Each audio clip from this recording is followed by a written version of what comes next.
My own mother weaponized my toddler nudity as neighborhood propaganda long before she handed me my 47th official HOA fine, turning innocent baby skin into public ammunition just to prove she could destroy my reputation with a single click. There was no warmth, no nostalgic sentiment in the blurry 3-year-old bath photo she pinned to our upscale suburbs 200-person group chat, only calculated, cold-blooded cruelty. She didn't post it to reminisce. She posted it to degrade, to dominate, to broadcast to every neighbor, every gossiper, every judgmental family in Hollis Creek, that even as a grown, licensed professional, I would always be her disposable, shameful daughter. In her perfectly manicured, rule-obsessed world, power wasn't earned, it was stolen. One public humiliation at a time, and tonight, she'd chosen me as her victim. I'd grown up knowing Margaret Voss was not a normal mom. While other mothers baked cookies for block parties and overlooked minor neighborhood flaws for the sake of peace, mine ruled our upscale subdivision like a petty, perfectly polished dictator. 12 years as HOA president had turned her obsession with order into something feral. She fined homeowners for overgrown grass blades, for porch lights left on after midnight, for flower bed colors that clashed with the neighborhood's neutral earth tone covenant. For 11 straight months, she'd targeted only me. 46 fines in total, all trivial, all unrelenting. My trash cans positioned an inch too far from the curb, my mailbox slightly tilted. My backyard fence faded to a softer shade of charcoal than the community-approved swatch. I'd paid every single one without complaint, swallowing the frustration, choosing quiet compliance to avoid the neighborhood drama she thrived. I'd thought endless patience would eventually earn me a little mercy. This Friday evening, mercy was nowhere to be found.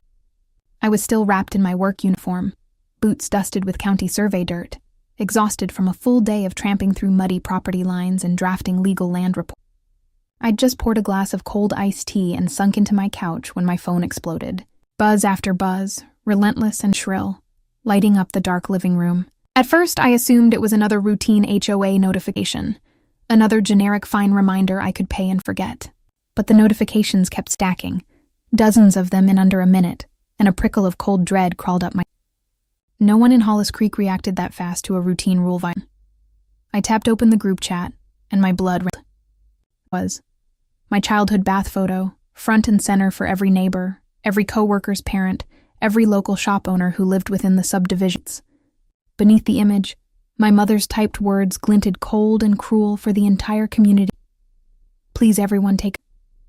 This is the kind of low-quality resident occupying the historic Ruth Lowe estate. Does someone with this level of immature, unkempt energy deserve to live in our exclusive, aesthetically curated neighborhood? The comments flooded in instantly, unhesitating, performative in their loyalty to her. Dozens of heart emojis, praise replies, unanimous support for her strict site. 37 separate messages in 2 minutes, all echoing the same hollow, obedient sentiment. Support presence. Uphold our community standards. Enforce the rules. No one stopped to question why a middle-aged mother would dig up her toddler daughter's private photos to publicly humiliate her in a community group. No one cared. In Hollis Creek, my mother's word was gospel. Her power was unchallenged, her judgments final. That night, before I could even process the public degradation, a formal HOA email landed in my inbox. Official letterhead and all, crisp and unyielding. Case 47. Violation. Exterior perimeter fencing displays faded, non-compliant coloration that disrupts the unified aesthetic of Hollis Creek Pre-Division. Penalty. $180 fine. Mandatory color correction with 7 days. Formal written apology to the Neighborhood Architect Board. It was the exact same fence I'd maintained faithfully 3 years. The exact same fence no one had ever flagged as problematic, until my mother decided she needed a final blow to finish. I sat there for a long moment, phone burning hot in my palm, staring at the photo of my tiny, unaware self. As a licensed county land surveyor, I spent every day of my life interpreting boundaries, validating legal records, distinguishing private property from public domain. I dealt in hard facts, official documents, non-negotiable legal lines. Rules were my career, my comfort zone, my entire worldview. But my mother had never cared about actual rules. She cared about power disguised as rules. She cared about making me small, about reminding me that no matter how professional, independent, or legally eligible I became, She could still strip me down to a vulnerable child in front of an entire community whenever she pleased. For 11 months, away at me. I'd absorbed every fine, every passive-aggressive neighborhood comment, every private lecture about my lifestyle. I'd bitten my tongue to preserve the fragile pretense of a normal mother-daughter relationship, to avoid being labeled the rebellious, ungrateful daughter and it worshipped her. But posting my private childhood photos for public scrutiny crossed every line. This was no longer a neighborhood rule dispute. This was public, intentional humiliation. This was abuse hidden behind the mask of accountability. My fingers hovered over the scan file saved laptop's desktop. A crisp, clear, digital copy of my grandma's land deed. I'd inherited the historic Ruth Lowe house outright when my grandmother passed, free of all liens and claims. Tucked within those old legal documents was a detail no one in the neighborhood knew, a secret my mother had spent decades for her own gain. For 38 years, Hollis Creek HOA had advertised a sprawling central green space as public community property, a shared park and garden for residents to enjoy. Everyone accepted the lie blindly. Everyone believed my mother's endless speeches about communal neighborhood legacy and shared community land. But I knew better.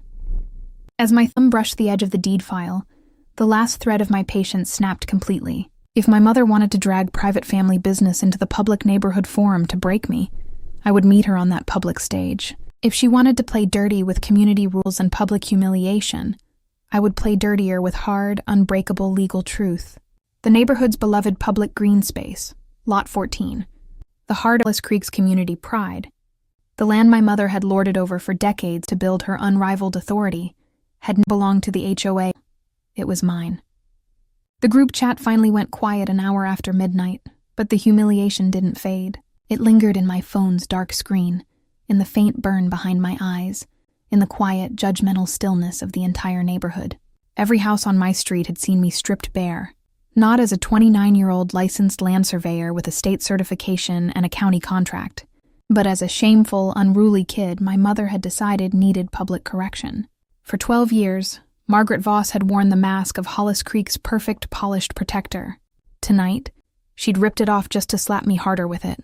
I turned my phone on Do Not Disturb and tossed it across the couch, the screen still flickering with leftover message notifications.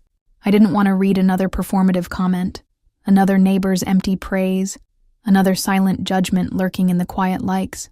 I'd spent 11 months swallowing every petty fine, every trivial rule violation, every passive-aggressive side-eye from people who treated HOA code like biblical law. I'd tolerated it all to keep the peace, to avoid being labeled the bitter, ungrateful daughter who ruined her mother's perfect community reputation. But posting that toddler photo wasn't discipline. It was deliberate, calculated cruelty, a power play designed to remind me that in her world, familial bond meant nothing next to control. My feet carried me toward the attic stairs before I could second-guess myself. The air up there was thick, dusty and warm, trapped beneath the roof's summer heat. Boxes lined the walls, stacked high with my grandmother's leftover belongings, old kitchenware, faded photo albums, handwritten recipe cards, and sealed storage bins no one had bothered to touch since she passed 3 years ago. Margaret had wanted to throw most of it away, eager to erase any trace of my grandmother's quiet, unyielding independence. I'd fought to keep every last box, insisting I'd sort through them eventually. Tonight I was glad I had. In the far corner, tucked beneath a dusty wool blanket, sat the green document box. It was small, sturdy, vintage pine, painted a muted forest green that had faded softly at the edges, with a tiny brass lock that had never been keyed shut. My grandmother had kept it her entire adult life, always telling me it held the papers that keep the house on it. As a kid, I'd thought it was just old insurance forms and utility bills. As an adult who spent her days decoding legal property boundaries, I knew better. It was an archive of unspoken truth. I knelt down, brushed layers of dust off the lid, and lifted it open. The scent of aged paper and dried cedar washed over me. The top layer was filled with standard household documents, old mortgage statements, insurance renewals, handwritten notes my grandmother had jotted down during neighborhood meetings. I sifted through them quickly, my fingers steady despite the thrumming anger in my chest, until my knuckles brushed against a thick, folded manila folder tucked at the very bottom of the box. I pulled out, unfolded the crisp aged paper, and my breath caught, Stamped across the top in faint blue county ink was a 2019 notarized heirship affidavit, officially certifying that upon my grandmother's passing, all private land parcels registered under her name transferred exclusively. No joint ownership, no community claim, no. Beneath it lay 38 years of consecutive annual property tax receipts, dated all the way back to 1980.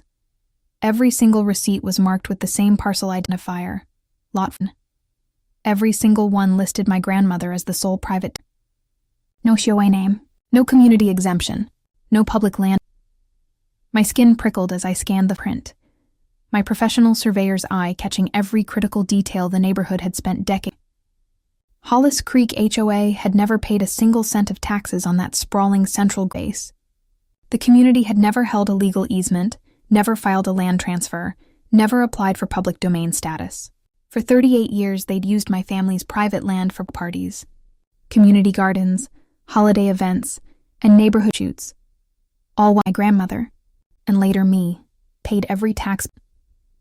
The deeper I dug, the clearer the pattern became. Tucked between the tax records was a yellowed printed roster from the 1986 HOA board.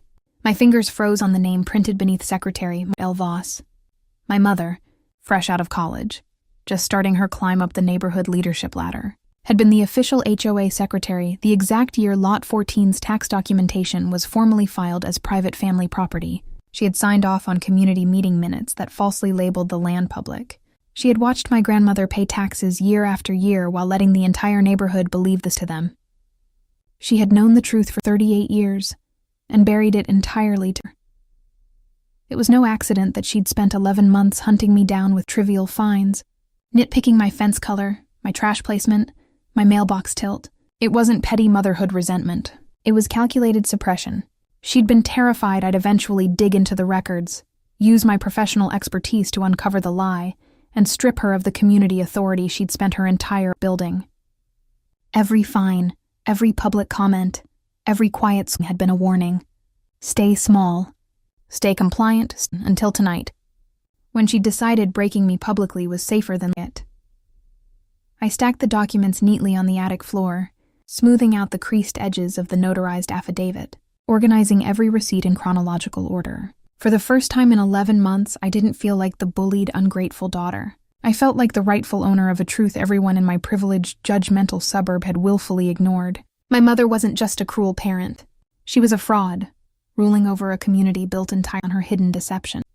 A soft, deliberate knock sounded at the front door downstairs, quiet enough to alert the whole neighborhood, intentional enough to let me know someone was waiting. No one visited Hollis Creek homes after midnight, unless they had a secret to shave or to ask. I closed the green document box slowly, mind already racing, ascended the attic stairs. I pulled open the front door. Dana Hale stood on my porch, her arms folded loosely across her chest, her expression unreadable beneath the dim porch light.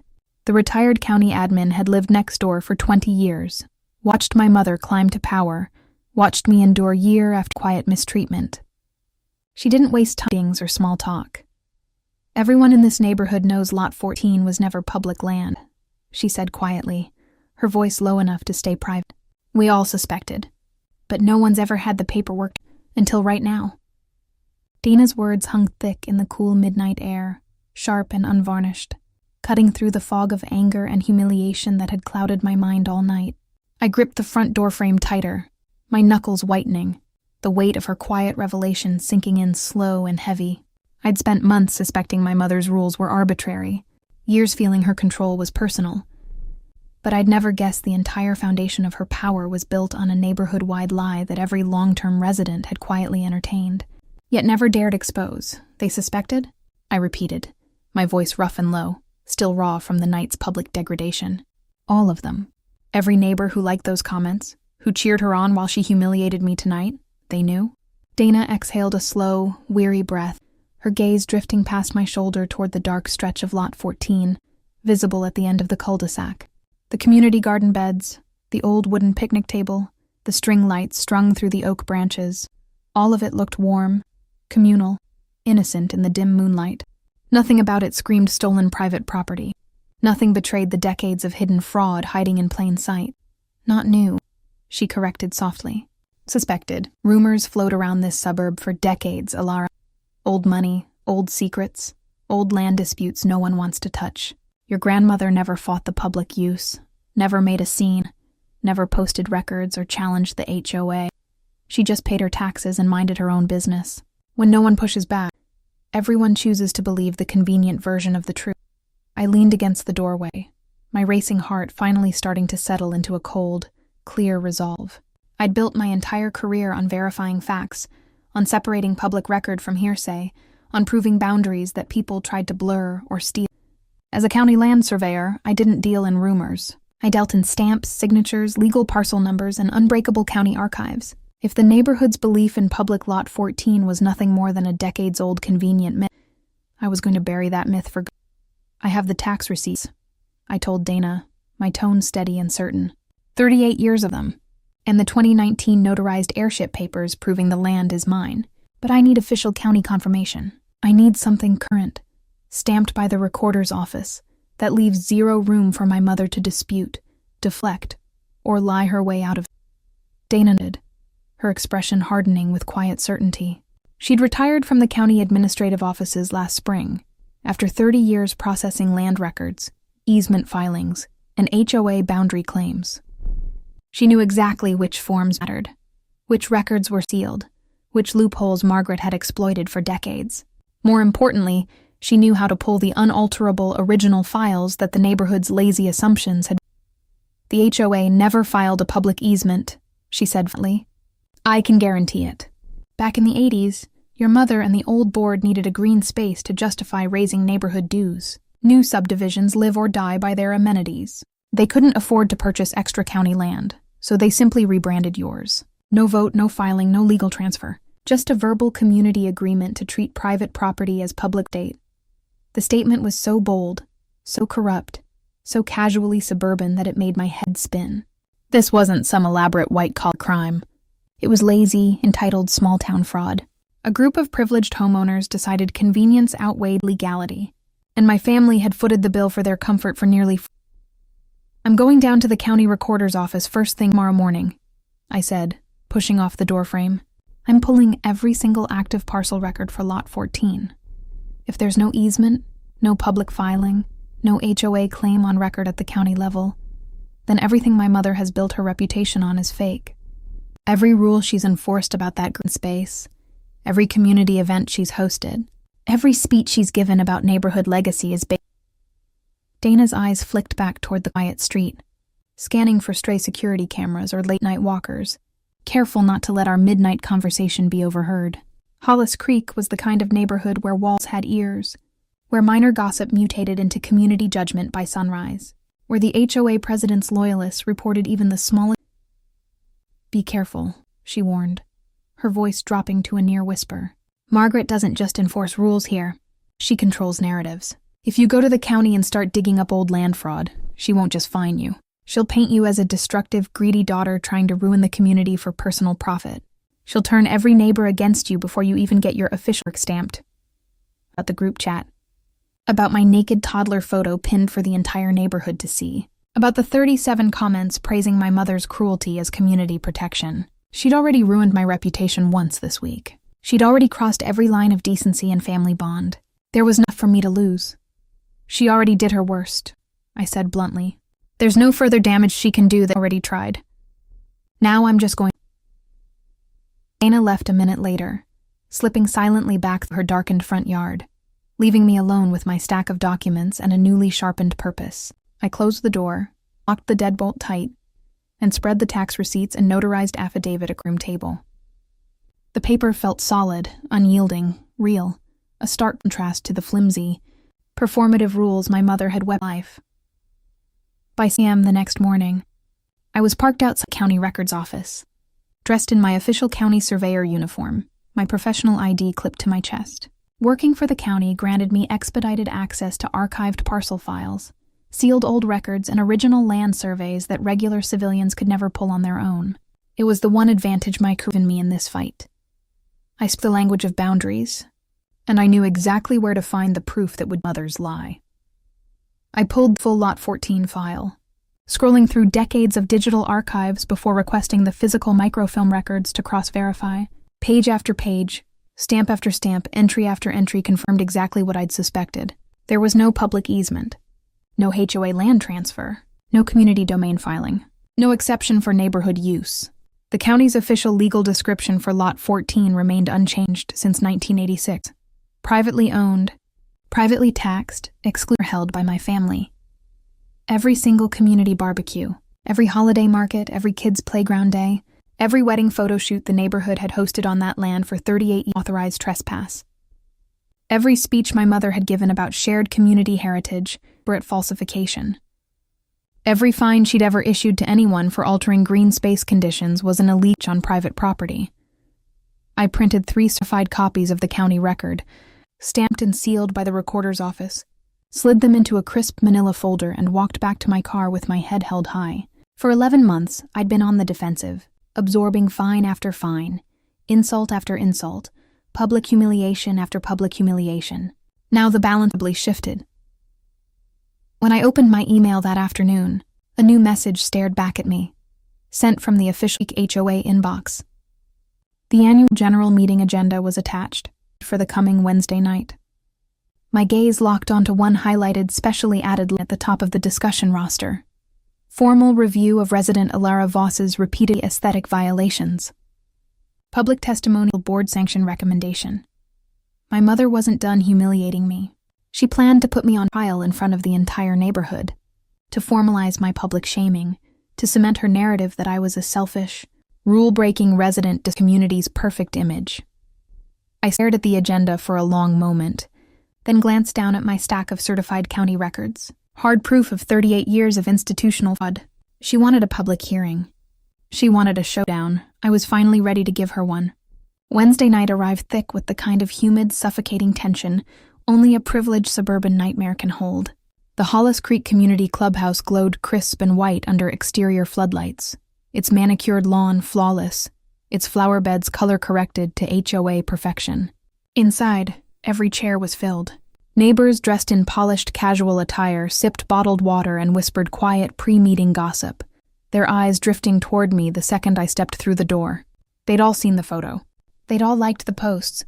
They'd all watched my mother paint me as the neighborhood's ungrateful, disorderly problem child. And tonight, they'd come to watch me burn. I walked in alone, no smile, no apology.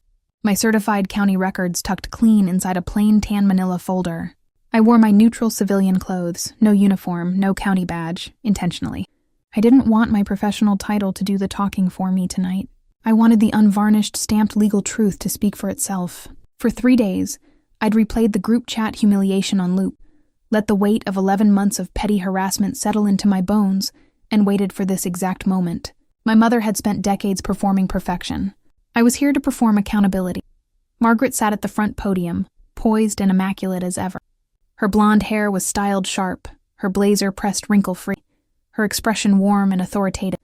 The beloved HOA president, gentle steward of the neighborhood's peace and prestige.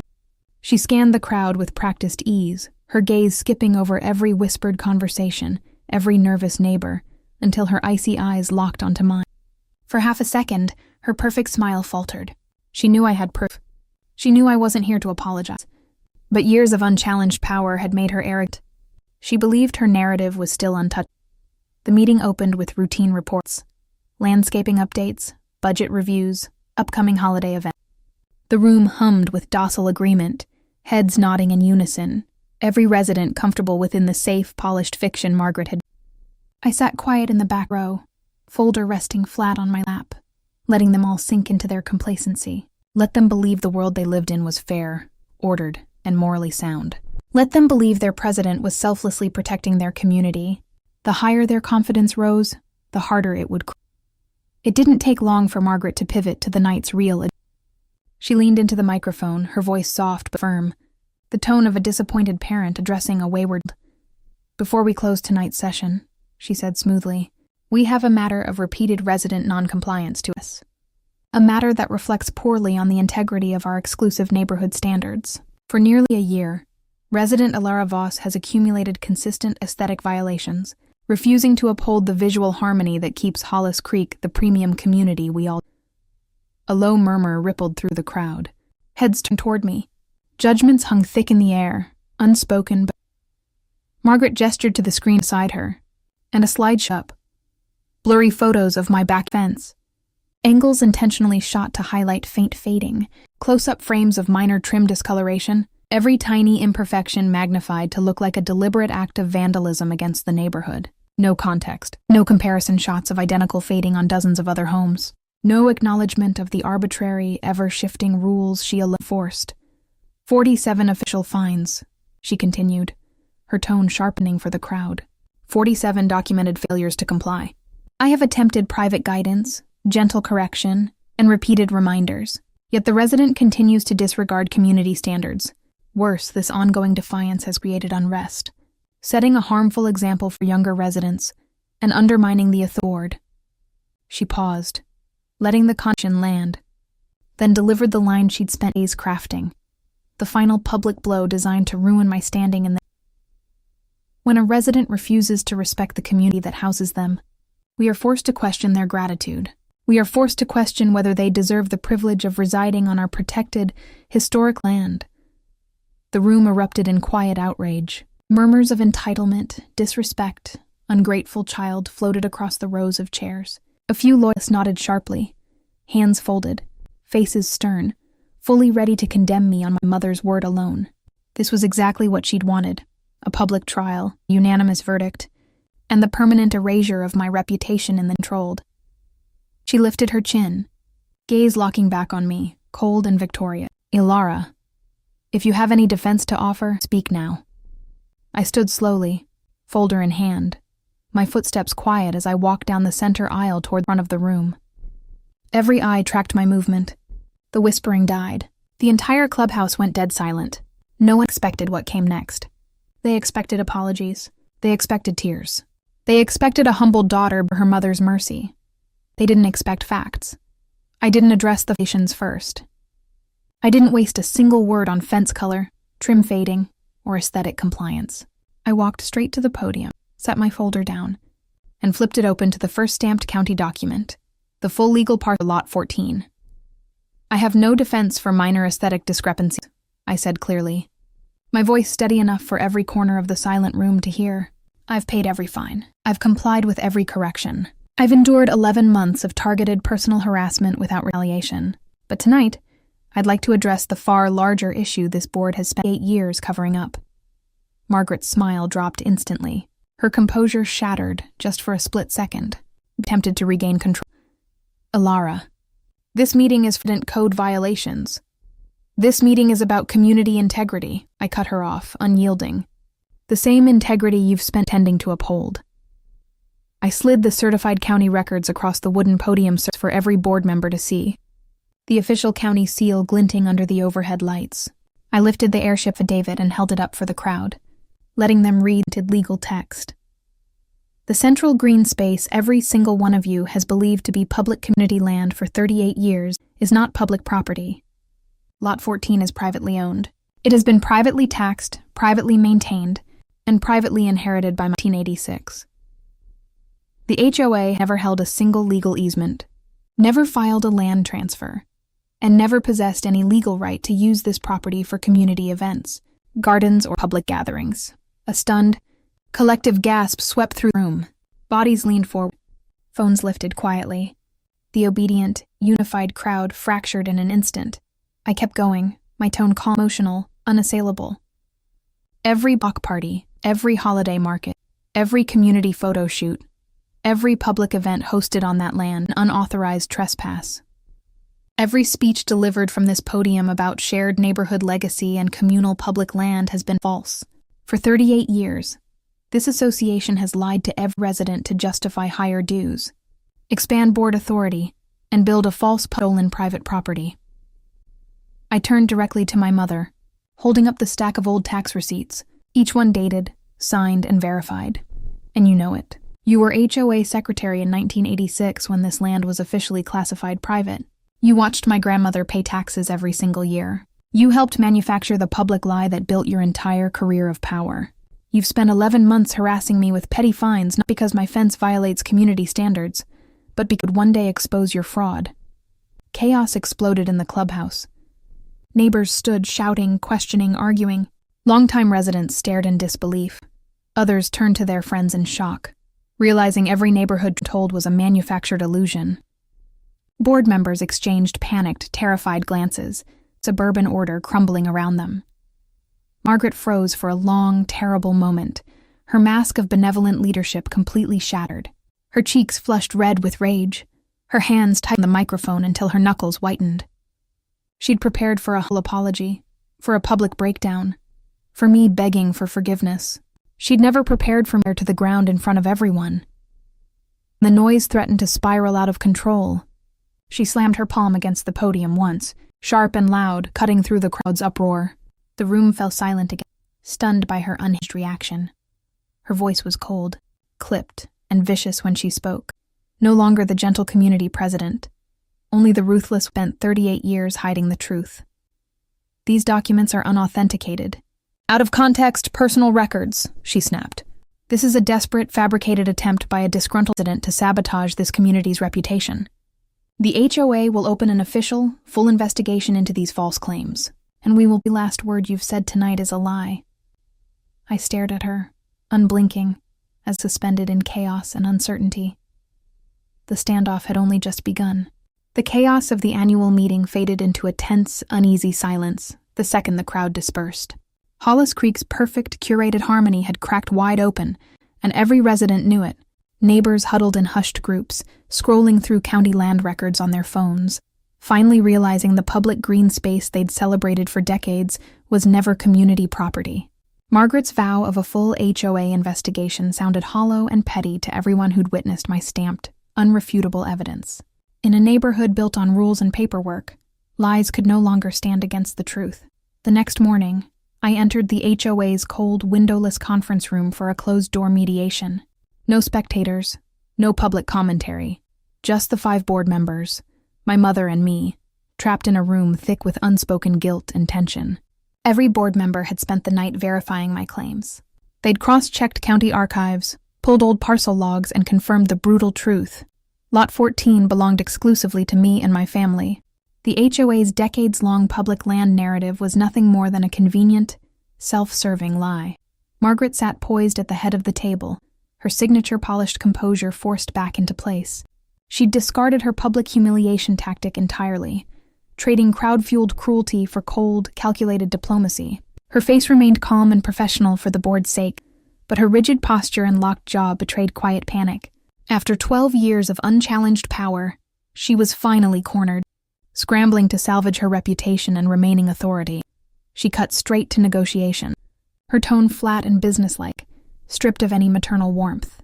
State your demands: back pay for taxes, financial compensation, a formal board apology, whatever you need to settle this dispute quietly. I rested my palms on my stack of certified legal documents, my resolve unshaken. Money had never been my goal.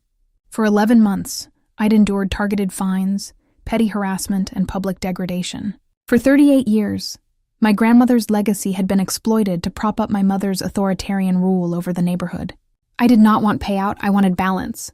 I wanted corrupt, one-sided power dismantled for... I don't want your money, I said firmly. I want fair rules that apply to every resident, including the HOA president. I laid out my 4 non-negotiable terms with unwavering clarity. All 47 unjust fines levied against me would be fully rescinded and formally retracted on record. The defamatory group chat post featuring my childhood photo would be deleted, and the board would institute a permanent ban on public resident shaming. Lot 14 would remain open for community gardens and neighborhood events, so no innocent residents would suffer for the HOA's lies. Finally, an independent rule review committee would be formed to strip the HOA president of unilateral power to issue arbitrary aesthetic fines.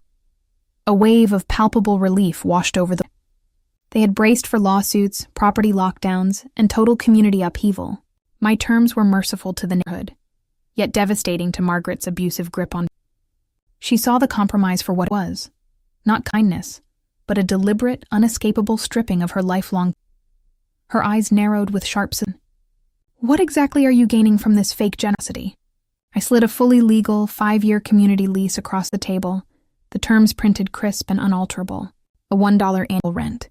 The neighborhood keeps every tradition, Every garden, every event. No lawsuits, no disruption, no community fallout. You get stability for your residents. I get official, legally binding boundaries that can never be erased again. It was the perfect middle ground. I refused to destroy the neighborhood's joy to win my fight, but I permanently ended the free exploitation of my family's private land. For the first time in 38 years, Hollis Creek's use of Lot 14 would be by my explicit permission, not the HOA's false authority. The board signed the lease without hesitation, desperate to end the crisis. Only Mark hesitated. Her pen hovered over the signature line, her fingers faintly. It was not anger shaking her, it was pure old fear. She knew I still held undisclosed paperwork, secrets that could bury. She leaned forward, voice low and venomous. Only yours. What else have you hidden in those files? I met her gaze, steady and unyielding. More than enough to destroy everything you've built. Choose peace while still can. After a long, agonizing pause, the board dispersed immediately to finalize official retractions and establish the new rule committee, eager to reform the system. Margaret stayed behind, sitting alone at the empty table, her flawless public persona completely fractured, had won. The old, corrupt rules of Hollis Creek were dead, but as I turned to leave, I knew the quiet, unfinished rift between. The weight of the signed $1 lease lingered heavy in my chest long after I left the HOA office. The binding paperwork had officially broken my mother's institutional power, erased years of stacked unfair penalties, and completely rewritten Hollis Creek's long-corrupted rulebook. But it did nothing to mend the fractured, toxic mother-daughter bond that had defined my entire adult life. Board members rushed to post the policy reforms to every neighborhood group chat, celebrating the end of arbitrary fines and cruel public shaming rules, but the quiet, unspoken tension between Margaret and me hung thick and suffocating over the entire subdivision, impossible to overlook or outrun. By dusk, I walked down the quiet cul-de-sac toward Lot 14, the heart of the neighborhood that had always belonged to my family. The setting sun filtered through the thick oak branches and the gnarled leaves of my grandmother's ancient fig tree, casting soft golden streaks across the community garden beds and weathered picnic tables. This land had been my grandmother's quiet sanctuary, a place of gentle peace long before my mother twisted its legacy into a tool for power and control. I'd spent my whole childhood playing beneath this tree, unaware that every laugh, every quiet moment, was rooted in a secret my mother had buried for decades. I wasn't surprised to find Margaret already standing there, alone and motionless in the dimming golden light, her shoulders slumped without the crisp, polished confidence of her presidential public persona. No board members, no gossiping neighbors, no crowd to perform and posture for. Just her, raw, vulnerable, and unguarded, for the first time in my memory. She'd clearly followed me over in silence, no longer the untouchable HOA ruler everyone feared. Just a broken woman staring down the sudden collapse of everything she'd spent 30 years building and protecting. For a long minute, we stood in silence, the soft rustle of tree leaves the only sound between us. She no longer bothered with cold diplomacy or calculated cruelty. The mask was fully stripped away by the signed lease and the unshakable truth I'd laid. "You've always hated," she said finally, her voice thin and tired, devoid of its usual sharp authority. "You've waited years to take everything away." I shook my head, staring out at the garden my grandmother had. "I never hated you. I just waited for you to stop using rules, power, and public shame to control me. This was never about taking anything. It's about getting back what was stolen from Grandma." And my words cut through her fragile denial. She leaned against the rough bark of the fig tree, her facade crumbling completely, and finally surrendered the lie she'd clung to for 38 years. Her voice was barely a whisper, broken and... "I knew," she admitted. "I always knew this land was yours. I knew every single year I watched your grandmother pay those taxes. Every time I lied, every time I let the neighborhood celebrate on private property. I knew the truth The confession landed softly, yet it shattered every remaining illusion I'd held about her actions. All those years of petty fines, public humiliations, and relentless control were never accidents, never overreactions. They were intentional, desperate attempts to keep me from uncovering her life. She'd bullied me into compliance to protect her own secrets, to safeguard the power she'd built on a foundation of stolen legacy and endless lies. "Why?" I asked, my tone stiff but hollow. Why spend decades lying, hurting me and ruining our relationship just for a name? She hesitated, her gaze falling helplessly to the grasp at her feet, throat tightening as she struggled to find an excuse, unable to meet my unflinching. Power was all I had growing up here, she had vacantly. I was young, insecure, constantly overlooked in this wealthy, judgmental town. This HOA presidency made me someone important, someone people respected and feared. If everyone knew the central community land was private property, I would have lost every bit of influence. Every ounce of status I'd fought so hard to come into place. Her admission was equal parts pitiful and infuriating. She'd sacrificed our bond, my peace, and my grandmother's honor purely to feed her own ego and cling to hollow status. For 12 years, she'd hidden her insecurity behind perfect rules and ruthless authority, punishing anyone who threatened her fragile sense of importance. Most of all, me in that quiet moment beneath the fig tree, the old hierarchical dynamic between us shattered permanently. I was no longer the obedient, bullied daughter, and she was no longer the untouchable patriarch. The power balance that had governed our entire lives was gone, dissolved by truths. I keep doing this, I said firmly. You can't keep ruling through fear and lies. The neighborhood doesn't need you to control it. I don't find me. Margaret closed her eyes, surrendering to the inevitable. After a long, pained pause, she spoke the words I'd spent my whole life to hear. I'll resign, she whispered, immediately. The statement hung in the warm evening air, final and irreversible. Her reign of terror over Hollis Creek was officially over. Without her false land narrative to prop up her authority, without her power to issue arbitrary fines and shame residents, there was nothing to hold on to. She turned and walked away slowly, her steps heavy and defeated, leaving me alone beneath my grandmother's tree. As I knelt to brush a stray leaf from the tree's base, my fingers brushed a folded, yellowed slip of paper tucked into the bark crevice. An old receipt, faded with age, dated 1986, and signed in young handwriting. Scrawled across the bottom in faint blue ink, single damning line. Private Lot 14 tax payment. Personal liability. The final piece of her decades-long deception had just surfaced right beneath my grandmother's tree, and I knew instantly, beneath her shallow ego and hunger for status, the full truth was far deeper, darker, and more personal than I'd ever imagined. Soft indigo dusk spilled steadily over Lot 14, painting the sprawling green lawn and aged oak canopies in muted purple and amber hues.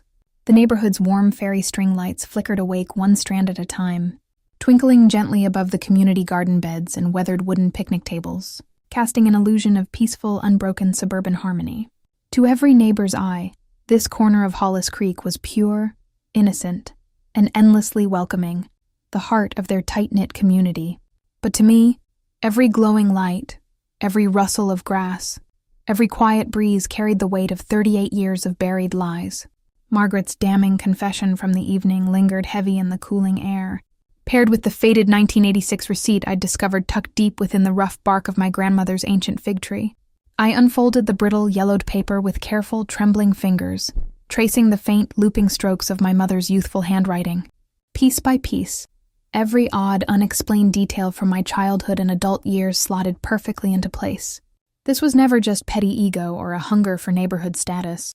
What Margaret had built here was a deliberate, decade-spanning cover-up, one she'd guarded, nurtured, and violently protected at every cost. And tonight, I was finally going to unravel every hidden layer of her truth.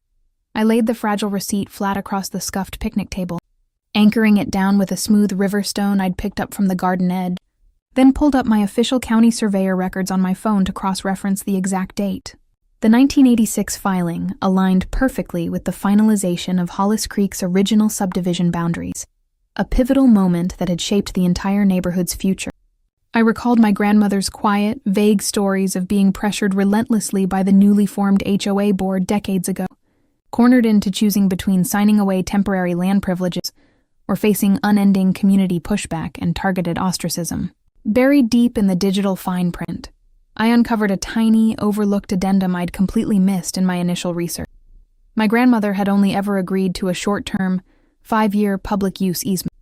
It was a temporary compromise, designed solely to help the fledgling neighborhood thrive while developers finished constructing roads, homes, and public amenities. Most devastating of all was the cold, unarguable legal fact stamped in official county ink that limited easement had expired entirely in 1991, a full 34 years prior. Margaret had known every single detail. She had served as HOA secretary in 1991, sitting in the exact board meetings where the easement expiration was officially documented and filed. She had watched the legal window for public community use slam permanently shut, said not a single word to inform residents, and actively buried the critical paperwork. Year after year, she allowed the expired, forgotten temporary agreement morph into an unchallenged neighborhood myth, a universal truth every resident accepted without question. She had weaponized my grandmother's gentle, peacekeeping nature and refusal to stir up neighborhood conflict, turning my family's quiet sacrifice into her own personal power grid.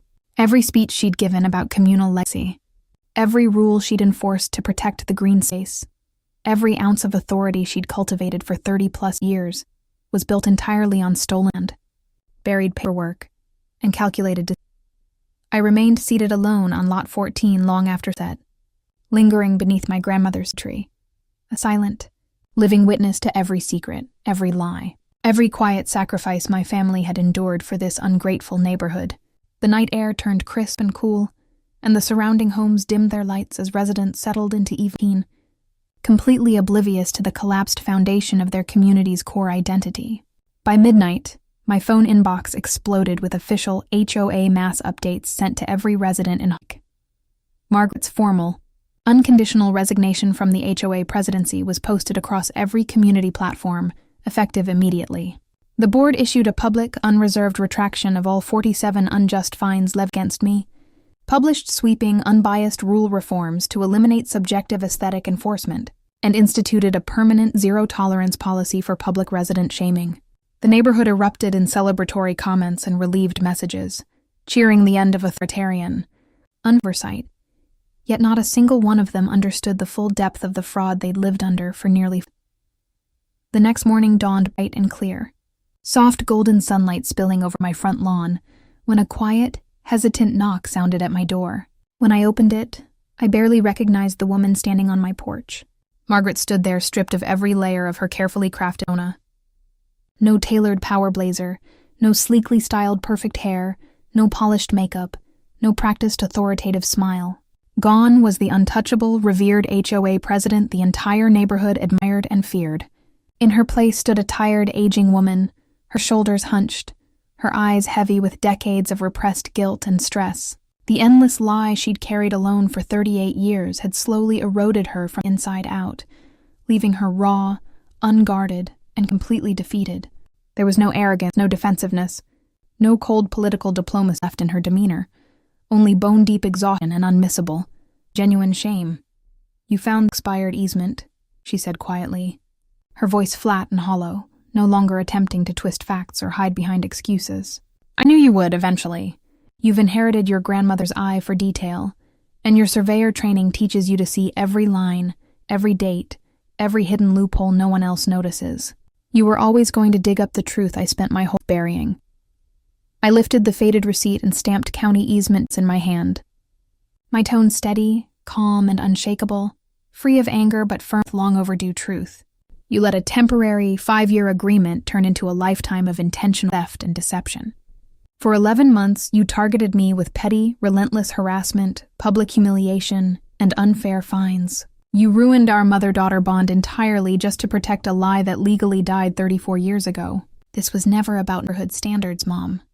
This was never about community harmony. You spent decades hurting me and exploiting my family's legacy because you refused to ever be the small, overlooked or you once were." For the first time in my entire adult life, I watched silent tears glisten and spill down Margaret's cheeks, the first vulnerable human had ever shown me. She surrendered completely. No more denials, no more deflection, no more performative righteousness. She admitted she'd joined the 1986 HOA board with deliberate, calculated intent to seize control of the Lot 14 narrative, monitor the easement timeline, and bury the expiration date before any resident could discover it. She'd spent years studying land records, manipulating meeting minutes, and rewriting neighborhood folklore, her false legacy. She targeted me relentlessly, weaponizing her presidential power to keep me compliant and small, precisely because she feared my professional surveyor skills and family inheritance unmask her fraud. Every fine, every public judgment, every cruel group chat post, every passive-aggressive neighborhood comment was a preemptive attack, a desperate, lifelong attempt to silence the truth that could destroy her entire identity. Her voice shook with unbridled vulnerability as she spoke her long-suppressed truth, tears streaming freely down her face. "I was terrified of being ordinary," she whispered shakily. "In this wealthy, status-obsessed neighborhood, everyone had something impressive. Careers, wealth, family legacy. I had nothing. The HOA presidency made me powerful, seen, important. For the first time in my life, people respected me, feared me, listened to me. I thought if I lost that power, I had absolutely nothing left. I hurt you to save myself, to protect the only identity I had, and I've hated myself for it, regretted every cruel choice, every unfair fine, every public shaming every single night since I started." Her apology was raw, unscripted, and infinitely long overdue. Standing there on my porch in the morning light, I finally saw past the cold, tyrannical HOA president she'd pretended to be for decades. I saw a flawed, insecure, deeply lonely woman who'd built an empire of lies to mask her own inadequacies, trapped in a cycle of deception she could never escape on her own. For years, I'd hated her cruelty. In that moment, I understood the broken fear behind every terrible choice she'd ever made. I offered her no cruel retaliation, no final takedown. I'd already won my justice. My record was clean. The rules were fair. The neighborhood was free from abusive control, and my family's land legacy was finally restored. "I'm not suing the HOA. I'm not exposing the full story to the neighborhood, and I'm not ruining what you have left," I told her firmly. "But we're done with the old dynamic. No more control, no more lies, no more shame. We start over, or we don't exist at all." Margaret nodded, defeated but grateful, finally letting go of the power that had poisoned our bond for 38 years. She stepped back from neighborhood politics entirely, choosing quiet retirement over performative perfection. In the weeks that followed, Hollis Creek healed. The Independent Rule Committee kept policies fair and equal for every resident. Lot 14 remained open for community use under my $1 lease, preserving every neighborhood tradition while standing a boor